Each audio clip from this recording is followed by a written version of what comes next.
এখানে এই যে হারমোনিয়ামটা দেখতে পাচ্ছেন এটার নাম হচ্ছে গার্মোশকা। এটাও কিন্তু সারাতোভেরই তৈরি। এটার নামই হচ্ছে সারাতোভস্কি গার্মোশকা বলা হয়। কারণ ১ম এই গার্মোশকাটা আবিষ্কার করা হয়েছিল এই সারাতোভেই। এই যে ট্রামবাইটা দেখতে পাচ্ছেন এটা সারাতোভেরই তৈরি। সারাতোভের এঙ্গেলস শহর মানে আমাদের একদম পাশাপাশি শহর সেখানে তৈরি। এখন পর্যন্ত কিন্তু সারাতোভের এই এঙ্গেলসে এই ট্রামবাই তৈরি করা হয়, যেটা মস্কোতে আপনারা আসলেই দেখবেন আকাশি কালারের ট্রামবাই কিংবা ইলেকট্রোবাস এই সবগুলো কিন্তু এই সারাতোভ থেকেই নিয়ে আসা হয়।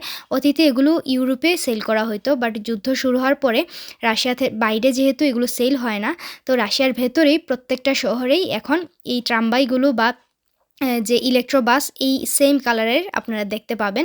সারাতোভের তৈরিকৃত অনেক কিছুই তো আপনাদের সাথে শেয়ার করলাম, আরও কিছু একটু লাস্ট শেয়ার করে নেই। এপাশে দেখেন রসনেফট, যেটা রাশিয়ার অনেক বড় তেল কোম্পানি, যেটার একটি শাখা সারাতোভেও আছে। আপনাদের সাথে সেই জায়গাটাও শেয়ার করেছিলাম সামারে। এপাশে কিছু কি বলে খাবারের প্রোডাক্ট রাখা, যেমন দুধ, বাটার, তারপরে হচ্ছে সসেজ বা হ্যাম যেগুলো বলা হয়, এই সব কিছুর ফ্যাক্টরি কিন্তু এই সারাতোভের বিভিন্ন শহরেই আছে।